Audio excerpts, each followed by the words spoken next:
नमस्कार। मैं डॉक्टर सत्यप्रकाश चौहान भारत आग्रह संगठन की तरफ से फिर से एक नए कार्यक्रम के साथ आप लोगों के बीच में उपस्थित हूं। आज का हमारा कार्यक्रम एक बहुत ही विशिष्ट अतिथि के साथ है। जैसा कि हम जानते हैं कि सभी स्टूडेंट अपनी लाइफ में एग्जामिनेशंस को लेके हमेशा कुछ ना कुछ स्ट्रेस में आ जाते हैं, टेंशन में रहते हैं। ऐसी स्थिति में हम आज आपके बीच में एक ऐसे गेस्ट के साथ में आए हैं जो डॉक्टर भी हैं, लेकिन उन्होंने अपनी लाइफ में तीन तीन बार एक जिन एग्जाम्स को बेहद टफ माना जाता है, इस तरह के तीन एग्जाम्स को क्रॉस किया। यूजी लेवल पर मेडिकल के एग्जाम को क्रॉस किया, फिर पीजी लेवल पर मेडिकल के एग्जाम को क्रॉस किया, गवर्नमेंट कॉलेज में आए, मेरिट स्टूडेंट रहे और टॉप ब्रांच ली अपने टाइम की। और उसके बाद से सिविल सर्विसेज की तरफ रुख किया और सिविल सर्विसेज में भी एक बेहतरीन रैंक के साथ में एक अच्छे पद पर आज कार्यरत हैं। हम बात कर रहे हैं डॉक्टर रंगनाथ औहार सर की, जो जिन्होंने ग्रेजुएशन किया, एमडी की, एमडी भी की, आयुर्वेद की लगभग सबसे पॉपुलर और सबसे एक अच्छी मोस्ट वर्किंग ब्रांच में से एमडी मेडिसिन या एमडी का चिकित्सा के रूप में जिसे हम जानते हैं। इसके बाद भी उनके चूंकि अपने सपने अलग थे, उनके उद्देश्य अलग थे, उन्होंने सोचा कि उन्होंने खुद को पाया कि उनका अपना काम करने का जो फील्ड है या जो रुचि है वो राष्ट्र सेवा की तरफ ज्यादा है। उन्होंने धीरे से अपने आप को सिविल सर्विसेज की तरफ मोड़ा और वहां पे भी एक बेहद कठिन माने जाने वाले एग्जाम को भी क्रॉस किया। तो ये हम सभी के लिए बड़े सौभाग्य और बड़ी खुशी की बात है कि एक बहुत ही अच्छे स्कॉलर और बहुत ही अच्छे एक इंसान, बहुत ही अच्छे एक अधिकारी और कर्मठ प्रशासनिक अधिकारी हमारे बीच में है। और हम एक छोटे से एक कार्यक्रम के माध्यम से आज सर का जो एक दीर्घकालीन अनुभव रहा है मेडिकल के फील्ड में, सिविल सर्विसेज के फील्ड में, उनसे कुछ बेहद महत्वपूर्ण जानकारियां लेने वाले हैं जो आने वाले आगे के हमारे स्टूडेंट्स के लिए बेहद उपयोगी साबित होंगी, न केवल मेडिकल फील्ड के लिए बल्कि उन लोगों के लिए भी जो मेडिकल से सिविल सर्विसेज की तरफ टर्न करना चाहते हैं। तो हमेशा की तरह ही आज के कार्यक्रम की एक औपचारिक शुरुआत करने के लिए, एक पारंपरिक सांस्कृतिक शुरुआत करने के लिए मैं महाराष्ट्र स्टेट के हमारे वाइस प्रेसिडेंट भारत आरोग्य संगठन के डॉक्टर केतन दांगट सर को सबसे पहले इनवाइट करना चाहूंगा, जो प्रोफेसर भी हैं बाल रोग में। जो बाल रोग के प्रोफेसर डॉक्टर केतन सर वो आए और शुरुआत में एक पारंपरिक ढंग से धन्वंतरि स्तवन के साथ कार्यक्रम की शुरुआत करें और हमारे आज के गेस्ट डॉक्टर रघुनाथ सर का, जो डिप्टी कमिश्नर पद पर स्टेट टैक्स महाराष्ट्र में कार्यरत हैं, उनका स्वागत भी करें। तो डॉक्टर केतन, आप अवेलेबल हैं? हेलो। जी जी। Yes sir. आवाज आ रही सर? जी सर, बिल्कुल। Yes sir. तो जैसे कि आज के इस प्रोग्राम की शुरुआत हम धन्वंतरि स्तवन से करेंगे।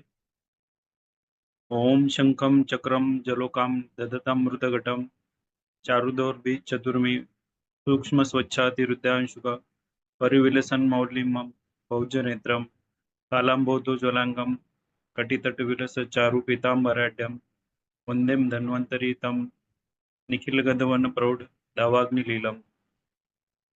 यस, आप सभी का बहुत बहुत वेलकम है।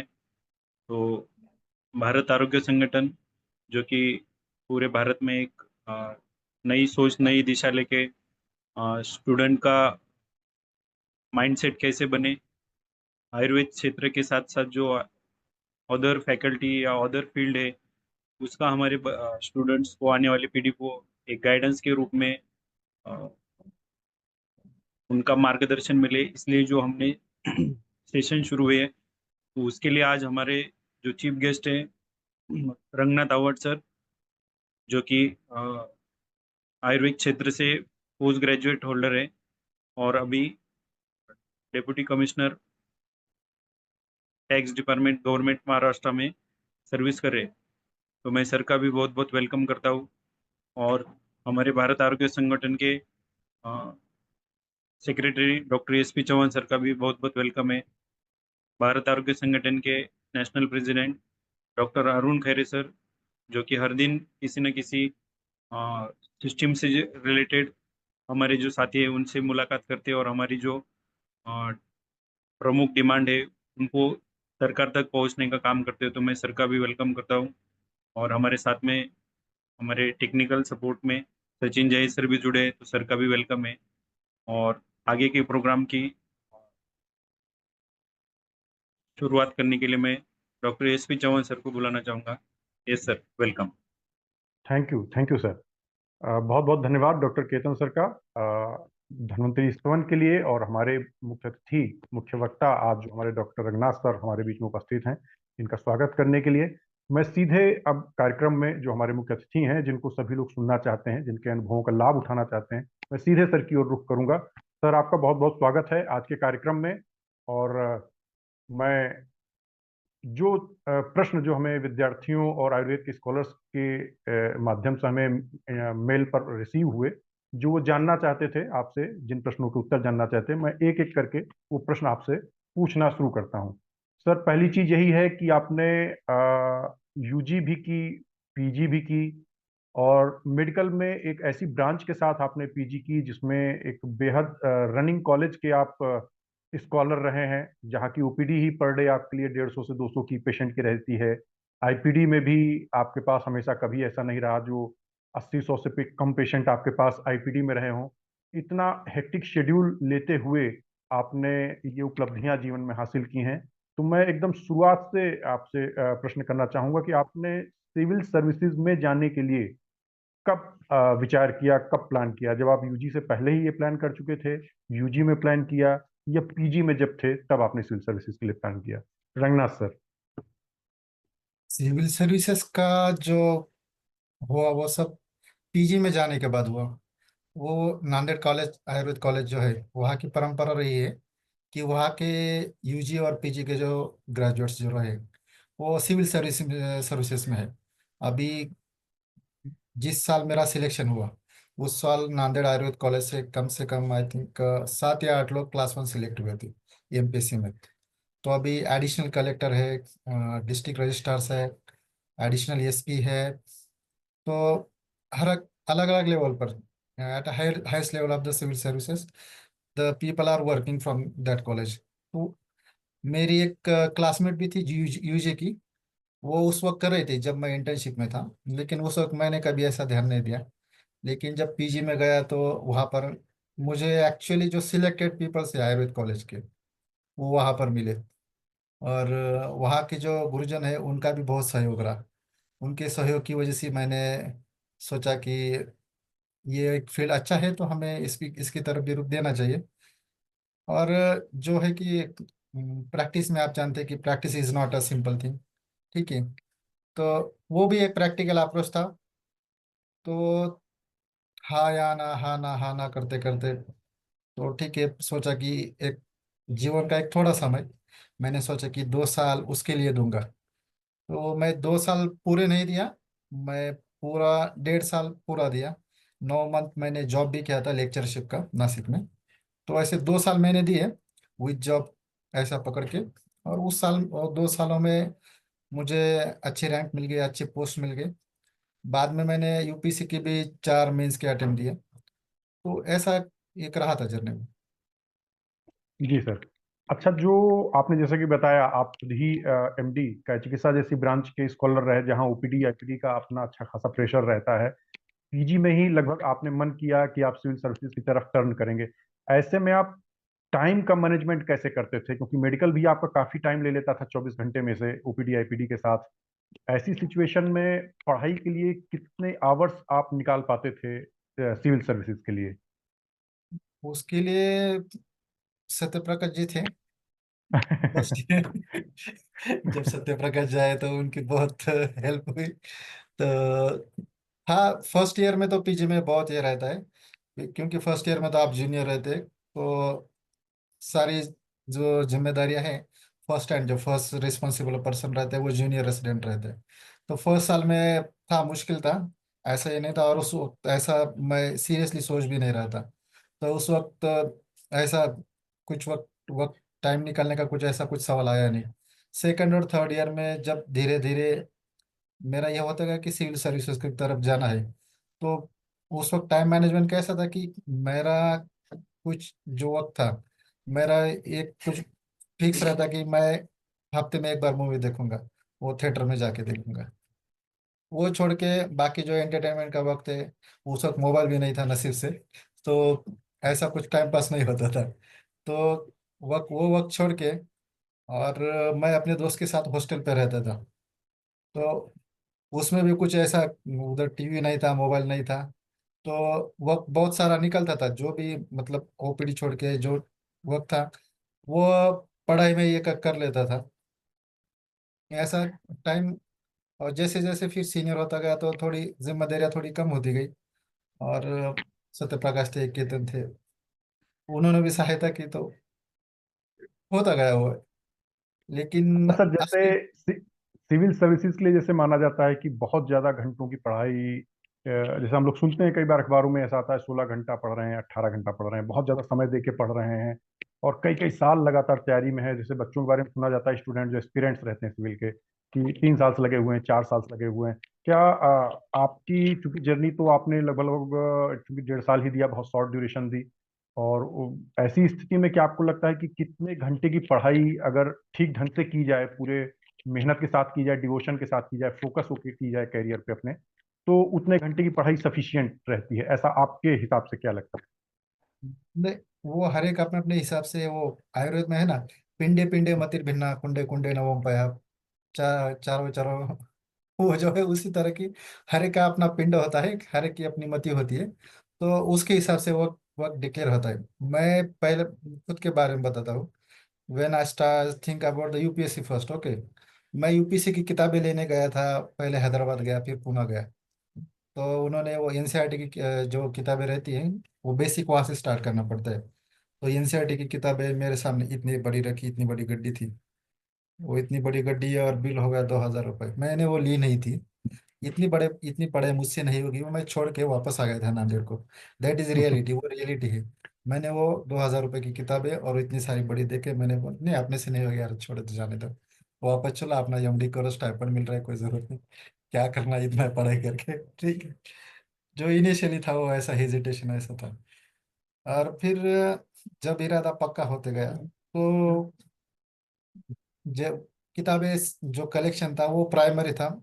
स्टडी उतनी ज़्यादा ये नहीं थे उस वक्त, वक्त निकलता था, लेकिन that was not sufficient PG के वक्त में। और जब मैंने नांदेड़ छोड़ा तो मेरे साथ 2 बोरियां भर के किताबें थी। Okay. उसमें से जो खाली हिस्ट्री ऑप्शनल था, उसकी एक किताब मैंने पढ़ी थी, बाकी सब खाली कलेक्शन था। सो तो पहले तो ये था कि करना नहीं है, ऐसा ही करके। और बाद में जब डिसाइड किया कि नहीं 2 साल देने हैं, तो फिर उसी हिसाब से तैयारी की। पहले बुक्स का कलेक्शन है, और वो किताबें फिर ये इतनी मोटी किताब है, ये पढ़नी पड़ेगी, इसका रिवीजन करना पड़ेगा। तो ये मन को तैयार करना पड़ा कि नहीं भाई, ये तेरे को पढ़ना है।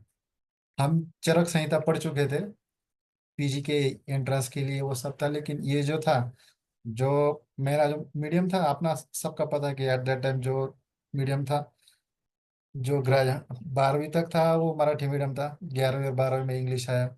बीएमएस में तो लोकल मराठी और हिंदी चलती है, इंग्लिश का तो कोई ये नहीं था। वहाँ पर वहाँ पर वो थोड़ा लैंग्वेज का बैरियर है।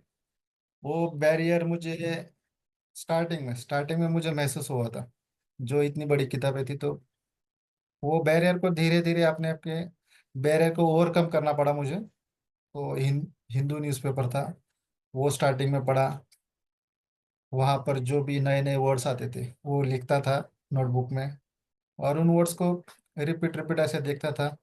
और न्यूज़पेपर जो था, न्यूज़पेपर का हर कोई भी वर्ड अगर गया हो कि जो नया है और जिसका मतलब मुझे पता नहीं है, वो उसका मतलब मैं कम से कम 2-3 बार तो देखता था। तो इम्प्रूवमेंट करना पड़ा, बहुत सारा इम्प्रूवमेंट करना पड़ा।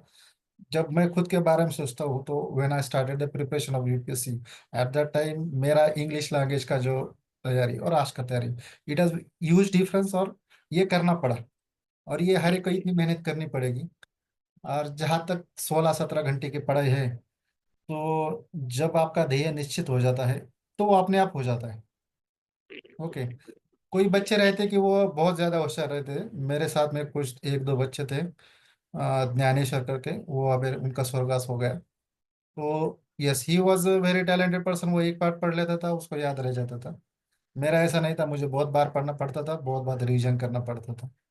तो इसलिए 16-17 घंटे स्टार्टिंग में नहीं था, लेकिन जैसे जैसे इरादा बढ़ता गया, चाहत बढ़ती गई, लगन बढ़ती गई, और जुनून आ गया, तो 16-17-18 घंटे कुछ कुछ भी नहीं रहता। वो एक मजा बन गया, कोई ये नहीं था। हाँ, लेकिन ये कहूंगा कि आप अपना पीरियड स्पेसिफाई कर लो कि मुझे 1 साल देना है या 2 साल देना है, उससे ज्यादा नहीं। ओके। और प्रोफेशनल है तो प्रोफेशनल डिग्री है, तो फायदा ये रहता है कि अपना जो सेकंड ऑप्शन है वो ओपन रहता है। Okay. UPSC is one of the exam of our life, it is not the exam of the life.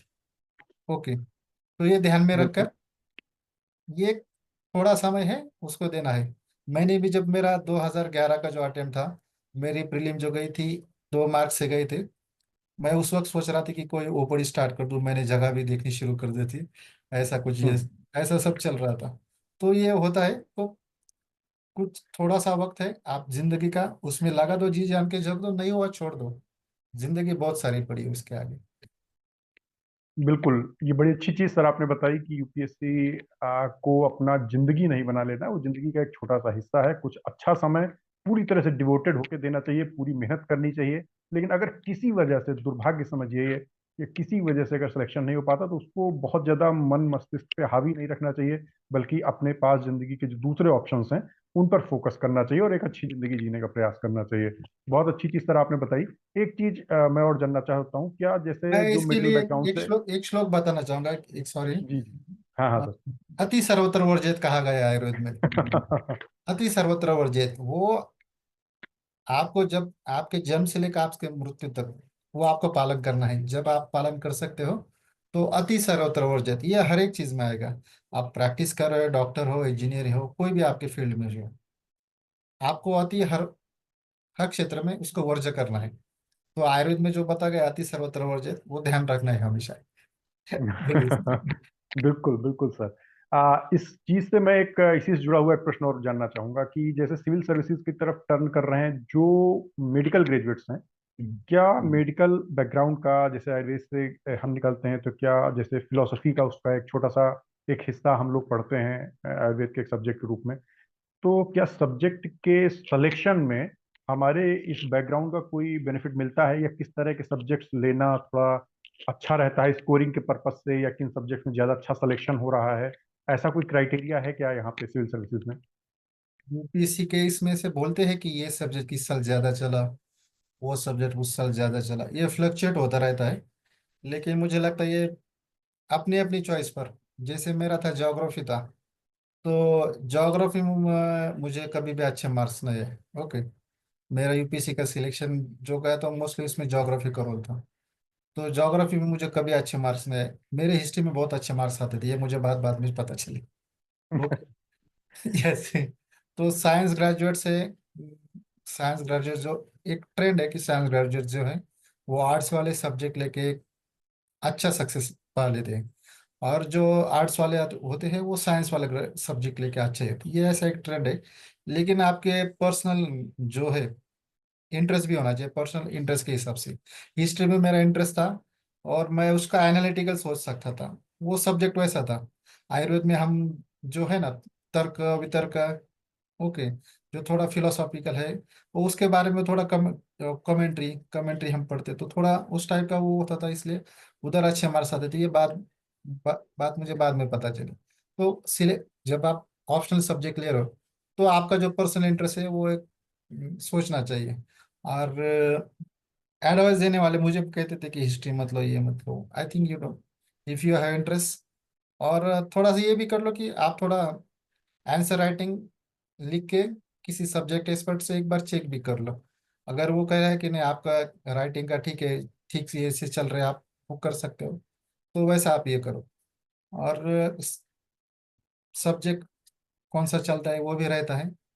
लेकिन जो आयुर्वेद के ग्रेजुएट्स हैं वो कोई भी सब्जेक्ट ले सकते हैं, ऐसा कुछ ये नहीं। लेकिन अगर कोई नया सब्जेक्ट ले रहा हो, जैसे इकोनॉमिक्स होगा, इकोनॉमिक्स सब्जेक्ट का जो आपको एकदम शुरू से स्टार्ट करना पड़ेगा। ओके। प्रीलिम्स के लिए आप जो पढ़ते हैं और इकोनॉमिक ऑप्शनल, वो एक अलग चीज़ रहती है। तो नॉर्मली जो रहते हैं जो आर्ट साइड के सब्जेक्ट है, समझो ज्योग्राफी है, हिस्ट्री है, पब्लिक एडमिनिस्ट्रेशन है, पॉलिटिकल साइंस है, ये आयुर्वेद के ग्रेजुएट्स नॉर्मली लेते हैं।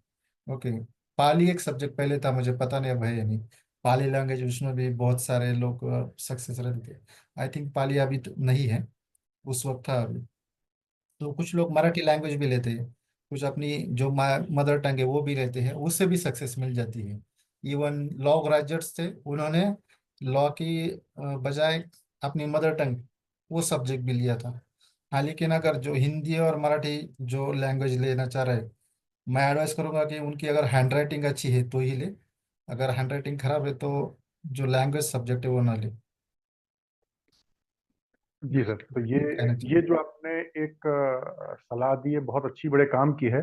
कि जो एक ट्रेंड चल रहे हैं या जो हम सुनी सुनाई बातें सुनते हैं कि ये सब्जेक्ट में मार्क्स अच्छे मिलेंगे, इसमें सिलेक्शन ज़्यादा हो रहे हैं, इनकी बजाय आपका जो एडवाइस है कि जिस सब्जेक्ट में अपना इंटरेस्ट ज़्यादा हो, जिसमें थोड़ा सा दिल करता हो, यस। वो हमारे लिए ज़्यादा बेटर होता है, और उसके साथ हम ज़्यादा कंफर्टेबल चल सकते हैं और ज़्यादा डेप्थ में अच्छे ढंग से आंसर भी लिख सकते हैं और अच्छे इंटरव्यू भी उस सब्जेक्ट पर दे सकते हैं। हाँ, तो उसमें एक भी है कि जो यूपीसी जो ऑप्शनल सब्जेक्ट में जो नॉलेज टेस्ट करती है, सिलेबस में रहता है कि ग्रेजुएट लेवल का है। हम्म, एक्चुअली पूछा जो जाता है वो पोस्ट ग्रेजुएट लेवल का है, और जो उम्मीद की जाती है वो पीएचडी लेवल की जाती है। ओके, तो हम्म, आपको सब्जेक्ट पढ़ना है, सिर्फ नॉलेज नहीं, जो कंटेम्प्रेरी जो है उसका, उसके फिलोसॉफी और उस पर एनालिटिकल कमेंट, ये उधर एक्सपेक्ट की जाती है। ओके, हम्म, हम्म। सिलेबस रहता है ग्रेजुएट लेवल का, लिखना पड़ता है पोस्ट ग्रेजुएट लेवल का, लेकिन एक्सपेक्टेशन रहती है पीएचडी लेवल की। ये आप पीएचडी ध्यान लेवल। में रखिए। ओके, जी सर। तो पढ़ाई तो का जो स्टैंडर्ड है बहुत हाई रहता है, और इसकी वजह से अगर सब्जेक्ट नया है तो आपको 16-17 घंटे, जो नॉर्मल मेरे जैसे हैं जो एकदम एक बार पढ़ के कंठस्थ कर लेते हैं, वो एक पार्टी को छोड़ दो, उनका हम्म, अलग बात है। लेकिन जिनको 4-5 बार पढ़ना पड़ता है उन्हें 16-17 घंटे, यस, उनको ये करना पड़ता है, डिवोट करना पड़ता है उतना।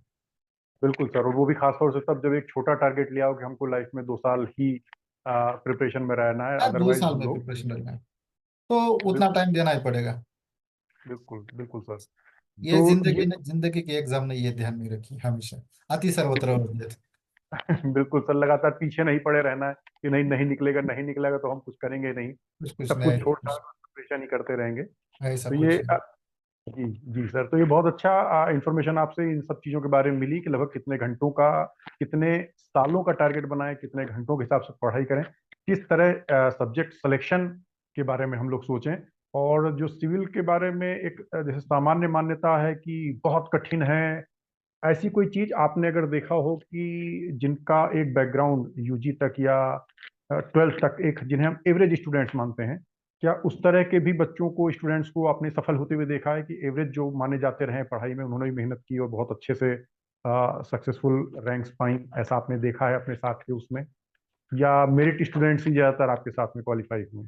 नहीं, कैसा है, जो नॉर्मली जो हम एजुकेशन सिस्टम में जो आकलन करते हैं कि ये बच्चा एवरेज वाला है, ये होशियार है, मुझे लगता है वो यूपीसी के इसमें नहीं चलता है। क्योंकि मैंने देखा है, वो पहले था ना, बोर्ड के एग्जाम में टॉपर आया, 10वीं के बोर्ड में, 12वीं के बोर्ड में, तो वैसे बोर्ड वाले हमारे कई आगे पीछे घूमते थे, उनका सिलेक्शन नहीं हो रहा था। और ये फैक्ट्स है। ओके, कुछ आईआईटी के भी हमने देखे थे जिनका सिलेक्शन नहीं हुआ था। तो ऐसा कोई ये नहीं कि ये, हाँ, लेकिन है एक सर्टेन लेवल का आईक्यू होना चाहिए। ओके, सर्टेन लेवल का आईक्यू होना चाहिए बिल्कुल, क्योंकि आपको नंबर्स याद रखने पड़ेंगे, थेरीज याद रखनी पड़ेंगी, डायग्राम्स निकालनी पड़ेगी। ओके, उसके लिए प्रैक्टिस करनी पड़ेगी। तो एकदम कि जिसको पढ़ना नहीं आता या कुछ पढ़े बिना याद, या कितनी भी बार पढ़ो याद ही नहीं रहता, तो वैसे बच्चे तो उसमें नहीं सिलेक्ट हो सकेंगे। ओके, एवरेज स्टूडेंट भी होते हैं सिलेक्ट, लेकिन वो एवरेज सच में एवरेज थे या बाकी लोगों ने उन्हें एवरेज बनाया था। ओके, तो ये ऐसा हो सकता है कि अभी मूवी एक आई थी ना अभी शर्मा सर की, वो आईपीएस है अभी, यस, तो यस। है, मुझे नहीं लगता कि वो एवरेज स्टूडेंट होंगे। उन्होंने उनके जो परिस्थिति है, उन्होंने उन्हें एवरेज बनाया था, मुझे नहीं लगता वो एवरेज स्टूडेंट होंगे। ओके, हाँ, कई बार अपने जो फ्रेंड सर्किल रहता है या जो कहीं का एक ट्रेंड चल रहा होता है कि लोग थोड़ा सा घूमने फिरने खेलने में ज्यादा टाइम दे रहे होते हैं, वो भी ज्यादा टाइम फोकस नहीं होते हैं स्टडी में, फोकस नहीं रहते, इसलिए उनका और मार्क्स ऐसे कम। और ऐसे बच्चे आया, जब फोकस और इस हो बार जाते जब हैं तो यस, तो उनका टैलेंट वो निकल आता है, और वो यस, वो जो अर्जुन जैसे अपनी लक्ष्य की तरफ ये धनुष्यबाण चलाता है, उसी तरह वो सक्सेस हो जाते हैं। ऐसा ही है। बिल्कुल सर, बहुत से बच्चों का एक्चुअल में यही देखा गया है कि वो बहुत ज्यादा फोकस होके, बहुत ध्यान लगा के पढ़ नहीं रहे होते हैं, उनकी रुचि नहीं जागती है। रुचि लेकिन नहीं। जब वो जिंदगी में मान लेते हैं कि नहीं, बस मुझे अब ये करना ही है, तब बेशक उनका बैकग्राउंड एवरेज जैसा भी रहा हो, लेकिन आगे जाके वो बहुत अच्छा परफॉर्म करते हैं और लगभग अपने सारे गोल्स अचीव कर लेते हैं। तो सर मैं थोड़ा सा आपको सिविल से दोबारा आपको आपके मेडिकल बैकग्राउंड की ओर ले जाना चाहूँगा। जब आपके यूजी पीजी के दौरान आपने कुछ ऐसे, क्या कुछ ऐसी चीजें आपकी जानकारी में आई, कुछ ऐसे पेशेंट्स जो आपने देखे हों जो आयुर्वेद से बहुत अच्छे हुए हों, कुछ ऐसी क्या यादें हैं आपके पास? कोई स्पेसिफिक टाइप के केसेस रहे हों, बड़े कॉम्प्लिकेटेड रहे हों, इधर उधर रेफर किए जाते रहे हों, बहुत दिनों से उनको आराम न मिल रहा हो, फिर उनको कुछ आयुर्वेदिक किसी भी प्रैक्टिशनर के माध्यम से या अपने कॉलेज के माध्यम से ऐसा कोई ट्रीटमेंट मिला हो जिससे वो ठीक हो गए हो, ऐसी कोई मेमोरीज आपके पास हैं जो अच्छी मेमोरीज हैं रिलेटेड टू आयुर्वेदा ट्रीटमेंट? ऐसे तो बहुत सारे पेशेंट्स रहे थे कि जिनको अच्छी ट्रीटमेंट मिली और वो अच्छे हो गए।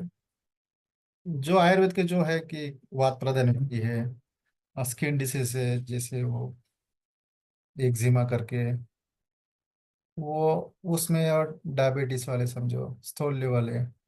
मैं अपना ही खुद का एग्जाम बताता हूँ। मेरी शुगर बढ़ बढ़ थी, आई थिंक 2022 21 22 के दरम्यान शुगर बढ़ी थी। उस वक्त मैंने पुणे में एक डॉक्टर है, उनका एक प्रोग्राम ज्वाइन किया था। वो ऑनलाइन ही अपना प्रोग्राम चलाते हैं। Okay, is MBBS and D diabetologist, वैसे उनका क्वालिफिकेशन है उनके पास। लेकिन जो टीम है उसमें 4 लोग आयुर्वेद के हैं, और जो प्रोग्राम देते हैं वो खाने का देते हैं, एक्सरसाइज का देते हैं। तो मुझे याद आ गया कि मधुमेह चिकित्सा दे और स्थूल चिकित्सा दे। मैं सोचा रही, ये तो मैं खुद ही पढ़ा हूँ, मैंने किया है, और उसके लिए मैं अभी पैसे दे रहा हूँ। तो मैंने खुद पे ये किया कि जो आयुर्वेद में जो लिखा है वो लोग यूज करके, प्रैक्टिस में यूज करके अच्छे पैसे बना रहे, अच्छी प्रैक्टिस कर रहे। तो है ऐसा, जो आयुर्वेद में जो भी हमने सीखा है उसका प्रैक्टिस में उपयोग कीजिए, you will get the result. और बहुत है, अभी जो लाइफस्टाइल हो गई है, लाइफस्टाइल जो डिसीजेस है, उस उसमें तो आयुर्वेद की बहुत ज़्यादा भूमिका ज़्यादा बढ़ गई है। तो हमारे जो ये थे प्रिंसिपल थे BMS के, वो कहते थे कि आयुर्वेद में जो है, जो हमारा आयुर्वेदिक जो रहता है वो जनरल प्रैक्टिशनर रहता है, लेकिन हमारे यहाँ बनने चाहिए वो स्पेशलिस्ट बनने चाहिए। BMS स्किन स्पेशलिस्ट होना चाहिए, BMS न्यूरोलॉजिस्ट होना चाहिए। तो अपनी एक्सपर्टाइज 2 3 डिसीजेस में आप डेवलप करो, और उसमें भी अच्छे रिजल्ट्स आते हैं, ऐसा ये नहीं। जी सर, मतलब आपका एक बड़ा अच्छा अनुभव रहा आयुर्वेद में, डिफरेंट टाइप के ट्रीटमेंट में, खुद आपके अपने ऊपर भी आयुर्वेद के रिजल्ट्स आपने देखे, और आपका जो सलाह है आयुर्वेद के ग्रेजुएट्स के लिए, चिकित्सकों के लिए, नए स्टूडेंट्स के लिए, कि अपने आप को बहुत ज़्यादा वाइड ना करते हुए किसी एक पर्टिकुलर सिस्टम पे, कुछ डिसीजेस पे अच्छे ढंग से एक स्पेशलिस्ट बन के उनका ट्रीटमेंट करें, तो Yes. वो ज़्यादा बेहतर रिजल्ट देगा, ना हाँ, कि एक सर्वरोग विशेषज्ञ की तरह स्थापित करना कि हम सब कुछ कर सकते हैं। बराबर है। उस जो आगे अगर आपके जिले में अगर किसी ने बोला कि अरे नहीं भाई मुझे लकवा मार गए, तो वो बोलना चाहिए कि अरे भाई तू सत्य प्रकाश के पास के जा, उसको उसके साथ किसी और के पास जाने की जरूरत नहीं। जी ओके। जी जी, यस। बिल्कुल।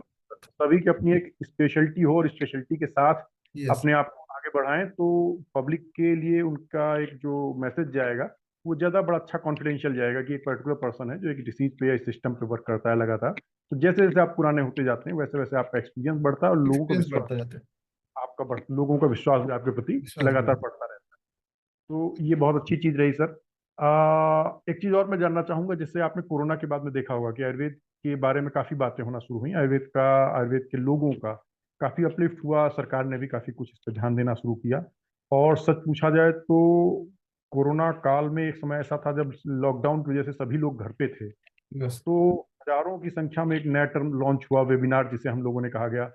वेबिनार पे वेबिनार, एक तरफ हजारों वेबिनार हो गए, लेकिन दूसरी तरफ अगर देखा जाए तो वो एक 50 से 100 ग्राम का एक पैकेट जिसका नाम रखा गया आयुष काढ़ा, आयुष क्वाथ, उसका इफेक्ट कंपेरेटिवली उस पर कहीं जाके भारी पड़ा। तो जो सर ने यहाँ पे गाइडलाइन दी है, मैसेज दिया है, वो सभी हम चिकित्सकों के लिए बड़ा महत्वपूर्ण है, क्योंकि समाज हमसे ज्यादा ज्ञान की बातें अपेक्षित नहीं रखता। वो चाहते हैं कि आपके पास जितनी ज्ञान हो वो आप जाने, बड़ी अच्छी चीज है, लेकिन जब हम आपके पास पेशेंट बन के आए तो आप हमको ट्रीटमेंट दें, अच्छे ढंग से ठीक करके भेजें। तो ये चीज हमने कोरोना काल में देखी थी कि एक तरफ हजारों वेबिनार, उनको आज कोई नहीं याद रखता, जब भी बात होती है पूरे कोरोना काल में और आयुर्वेद की, तो बात केवल उसी एक आयुष काढ़े की होती है। तो कहीं ना कहीं आपके पास जो एक रिजल्ट गिविंग एबिलिटी होती है, अगर आप प्रैक्टिस में आए और कुछ सेलेक्टेड डिसीज के साथ प्रैक्टिस में आगे बढ़ें, तो ये बहुत ही अच्छा आउटकम आपके लिए रहेगा और आयुर्वेद के लिए भी रहेगा।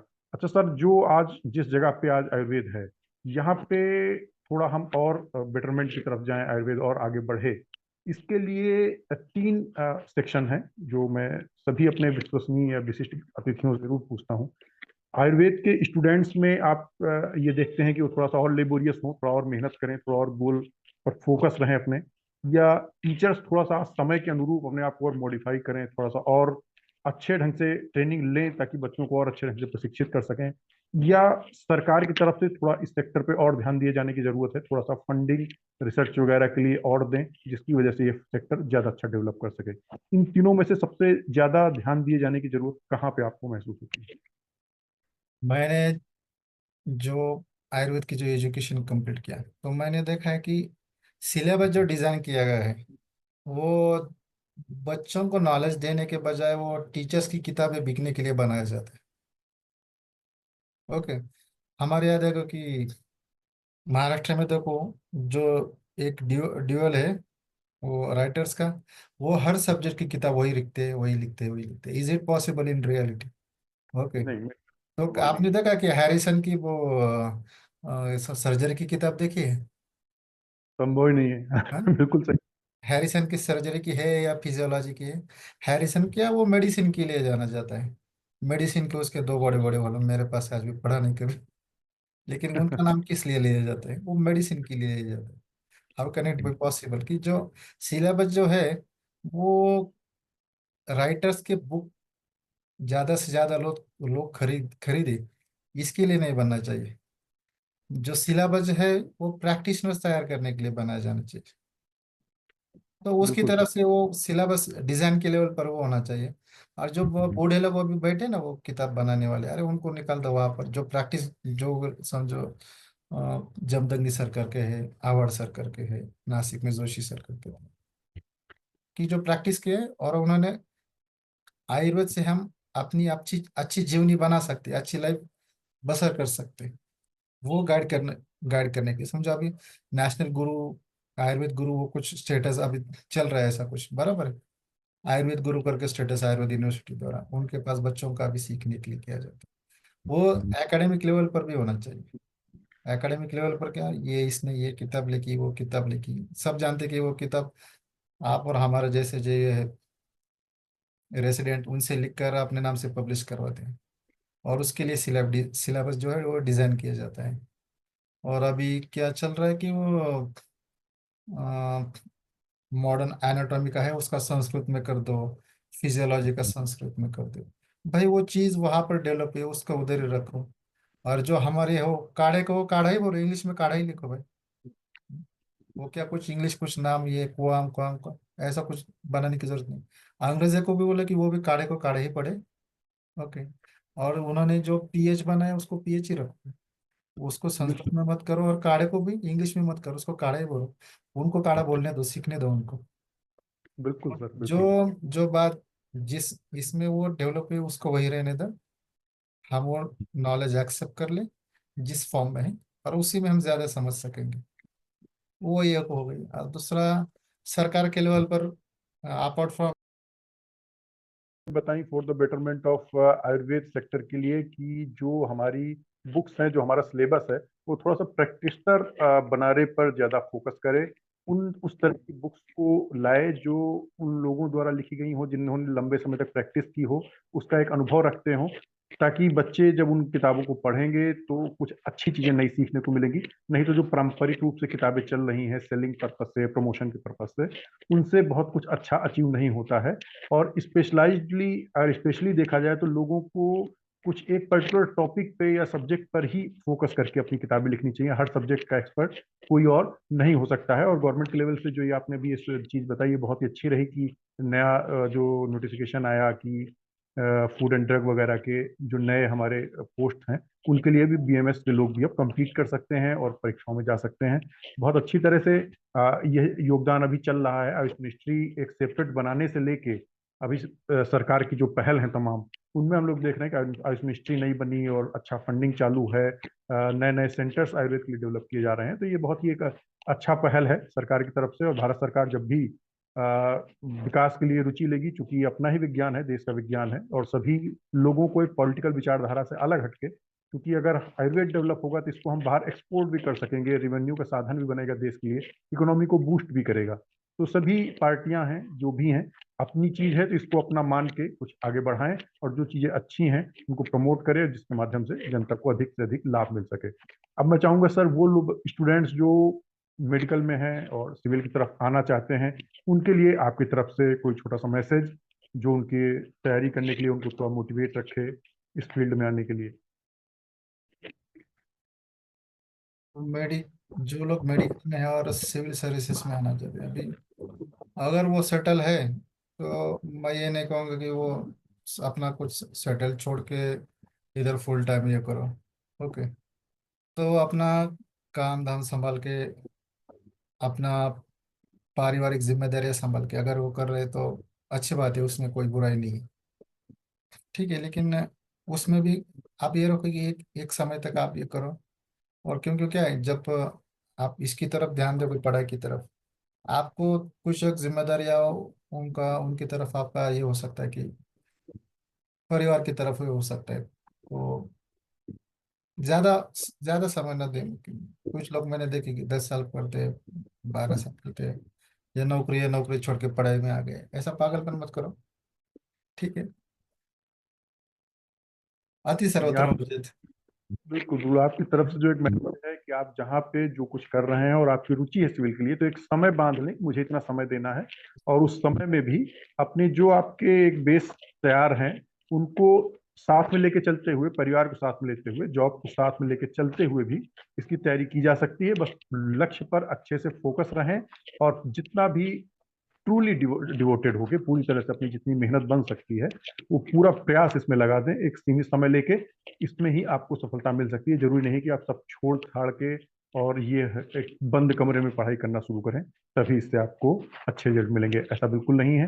तो ये रहे हमारे विचार डॉक्टर रंगनाथ सर के, जो deputy commissioner state tax Maharashtra में आज अपॉइंटेड हैं। एक प्रॉपर स्टूडेंट रहे, पीजी एंट्रेंस से लेके पीजी ड्यूरेशन तक, जिसकी वजह से एमडी का चिकित्सा में रहे, और इसके बाद उन्होंने सिविल में भी एक अच्छी रैंक के साथ में क्वालिफाई किया। तो इसलिए ऐसे अनुभवी लोगों के जो इस तरह के एग्जाम्स को क्वालिफाई कर चुके हैं, बार बार एग्जाम देने की हैबिट रही है यूजी पे, पीजी पे, उसके बाद सिविल में, तो बार बार एग्जाम्स दिए, बार बार क्वालिफाई किए, एक बड़ा अनुभव है एग्जाम्स को कैसे बीट करें। इसीलिए उनके अनुभवों को आप सभी के साथ साझा करने के लिए ये प्रोग्राम किया गया।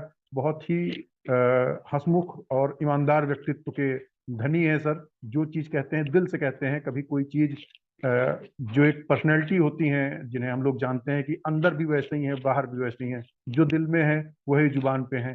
कोई ऐसी लाग लपेट से बात नहीं कहते, जो रहता है साफ गोई के साथ कहते हैं। और इन्होंने बड़े ही साफ शब्दों में कुछ एक मार्गदर्शन भी दिया बच्चों के लिए, किस तरह से पढ़ाई करें, कैसे सब्जेक्ट सेलेक्ट करें, कितना हार्डवर्क करें, बिल्कुल स्ट्रेस ना लेते हुए, काम काज करते हुए सभी के साथ पढ़ाई की जा सकती है समय निकालते हुए।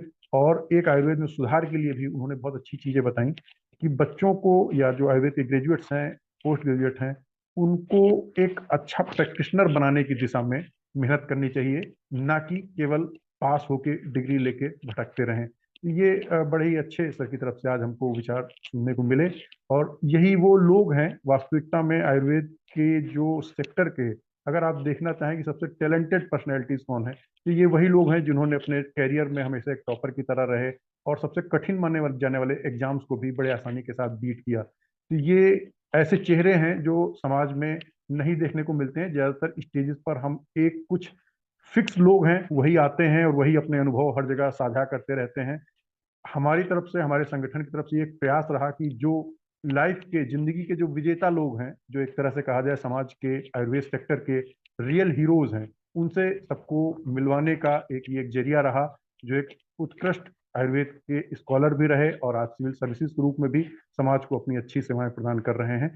तो ऐसे लोगों से, ऐसे लोगों के बारे में जानकारी होना सभी के लिए जरूरी है। और सर ने अपना इतना सारा कीमती बहुमूल्य समय हम सब लोगों को दिया और हमारे हर तरह के किसी भी तरह के जो भी हमने सर से प्रश्न पूछे, चाहे उनकी निजी जिंदगी से संबंधित हों, आयुर्वेद के बैकग्राउंड से रिलेटेड हों, या सिविल सर्विसेज की तैयारी से संबंधित हों, सभी के लिए सर ने पूरा समय दिया, वो भी इस तरह के समय में जबकि एक बहुत ही बिजी शेड्यूल चल रहा है टैक्स डिपार्टमेंट में। ऐसे समय में सर को हमने एक कॉल की, सर ने तुरंत अपना समय हम लोगों को दिया और सभी के लिए गाइडलाइन प्रोवाइड की। इसलिए सर का बहुत बहुत धन्यवाद।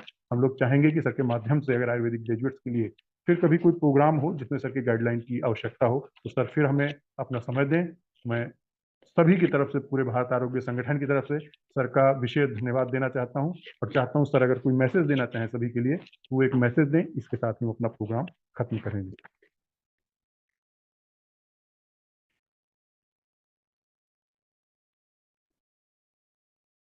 जी सर, मुझे लगता है आप म्यूट हो गए हैं। मैं फिर से मूड हो गया था। मैं यही कहूँगा कि अ, अति सरल और जो आयुर्वेद में बताया है उसको याद याद रखिए। कोई ये नहीं। बाकी आयुर्वेद जीने का शास्त्र है। हम सब ने ये पढ़ा है, तो ये कहने की बात उस वक्त होती जब हम पढ़ाई करते, लेकिन जब अभी जी रहे तो सच में ये आयुर्वेद जीने का शास्त्र है। तो सबसे ज्यादा आप अपने जीवन में उसका प्रयोग कीजिए। प्रैक्टिस तो है ही। Thank you sir, thank you sir. फिर आपसे फिर कभी जल्दी ही मुलाकात होगी। आप अपना कीमती समय हमको फिर दीजिएगा ताकि आपका एक मार्गदर्शन और अनुभव का लाभ हमारे संगठन और सभी विद्यार्थियों को मिलता रह सके। धन्यवाद सर। तो आज के इसी कार्यक्रम में इसी